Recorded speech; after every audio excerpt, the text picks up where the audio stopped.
As far back as I can remember, I've always been a fan of everything creepy. I remember in 1972, at the age of 4, I think, I'd hide behind my father's recliner while the babysitter read from the TV guide, and she would recite the plot from the Late Late Horror Show out to me. Now, I remember looking out from the safety of my father's recliner, looking into those intensifying shadows that were engulfing the den and the hallway beyond. And I always expected some shambling, formless thing to be waiting for me just outside a range of my sight. Now, later on, when the Sandman's pull on my eyelids was just too much to struggle against, my babysitter would carry me into my bedroom and tuck me in. Now, the one thing that I seem to remember about that weekly ritual is the morbid sense of disappointment I always felt when there was never some sort of grinning ghoul waiting for us down that dark hallway to my room. You see, terror never seemed to affect me the way that it did other kids. I mean, I had my glow-in-the-dark Aurora Frankenstein's model with a glow-in-the-dark head and hands that my father put together with me. And at the age of 7, I could hang and watch that television show, The Night Stalker, with the best of them. Now, don't get me wrong. There were, and there still are, things that caused me to pull the covers over my head and pray for daylight. I remember on my 9th birthday, I nagged and nagged my father to take me to go see that movie, It's Alive, only to have him drag me out in frustration when I couldn't stand to watch it. I'm sure that the other adults in the audience wondered why he would bring me to what was considered to be a pretty gruesome movie for the time. But that was me then, and this is me now. You see, for me, horror and the paranormal, it's never been about the creatures, the house on the hill, the masked killer, or the witch in the woods. It's always been about the what-ifs. To me, the what-if and the mystery surrounding an unexplained set of circumstances has always been what's intrigued me. How would any of us respond if the zombie apocalypse broke out tomorrow? How would we react if we were threatened with a hostile supernatural force or entity? And what would we do if a change came upon us under the light of a full moon? This fascination has pointed my compass in only one direction all my life. Now, years later, I developed an even deeper interest in the paranormal, and from there I found myself on a path that I still travel today. A prospective scholar of all things that creep, crawl, haunt, and howl. Now, this channel and the sections within it will be my invitation to you to travel with me, to places through the looking glass that even Alice wouldn't go. My name is Rick. Welcome to Shuddersome Undoings.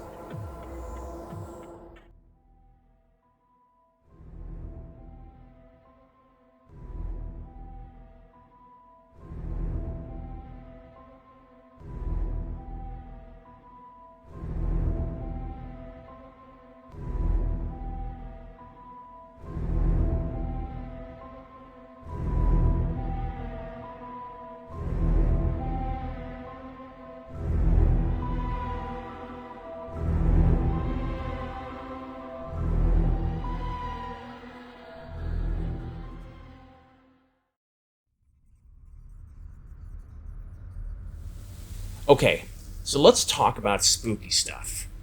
What scares you guys? Well, plenty scares me. I mean, there are lots of things that have me looking over my shoulder as I go to bed every night. And a matter of fact, I have a very old habit of falling asleep facing away from the open door to my room or closet. You call me silly, but I do believe in monsters under the bed and in the closet. While I am a believer in the paranormal and the powers that be, I'm also a skeptic. I don't believe just anything that's thrown at me, no matter how much I might want to. Now, I'd love to believe a lot of the stories I've heard and the legends that are out there, but my desire to believe this has to be countered with an objective and critical mindset. Otherwise, I'm just another hack that believes what he wants to believe and expects you to believe it too.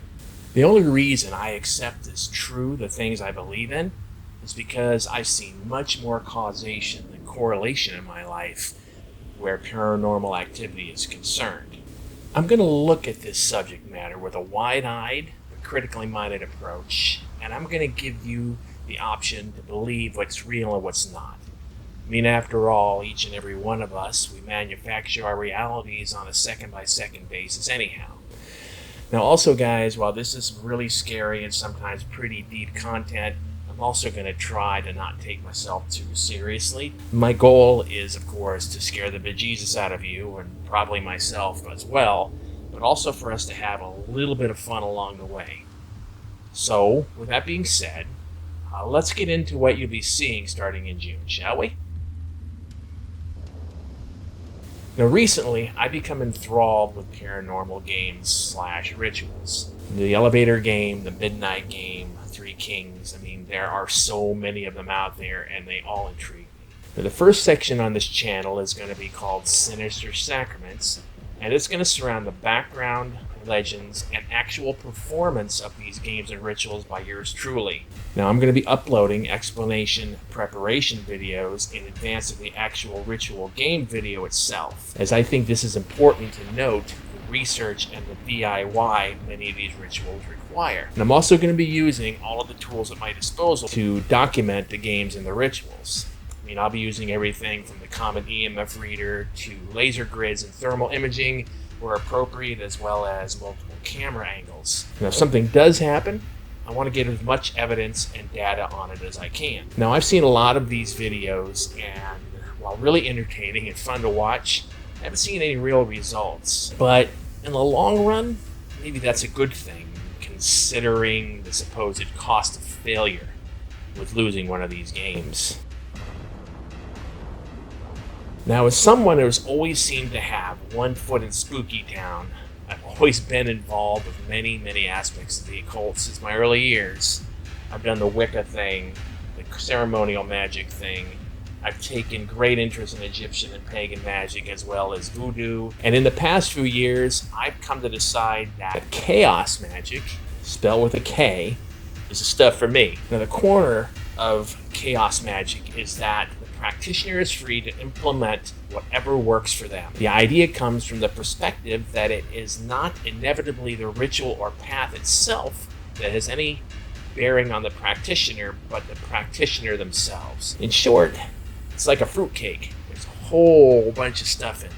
So, as a result, I wouldn't consider myself a witch, a pagan, a voodoo practitioner, or a high magician. Simply put, I would say that I'm an occultist, and I'm always learning. With that being said, Things That Go Bump 101 will be my other section, and it will be me passing down what I have learned over my years to you guys. And we're going to cover a lot on that front, but I promise it's always going to be entertaining and fun. And as I said before, guys, I'm always learning.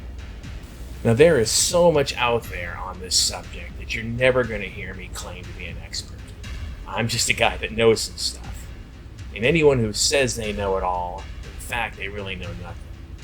One of my favorite authors, Samuel Clemens, once said, "I was gratified to be able to answer promptly, and I did. I said I didn't know."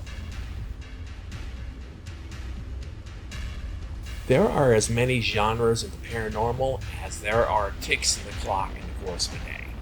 Realms of the Weird is going to cover 2 or more terrifying and lesser-known paranormal events and or stories in each episode. Now, there's some pretty creepy stuff out there, from paranormal disappearances and crimes that'll make your skin crawl. I mean, literally. It'll just get up and scuttle off. Get away from me! Retreating!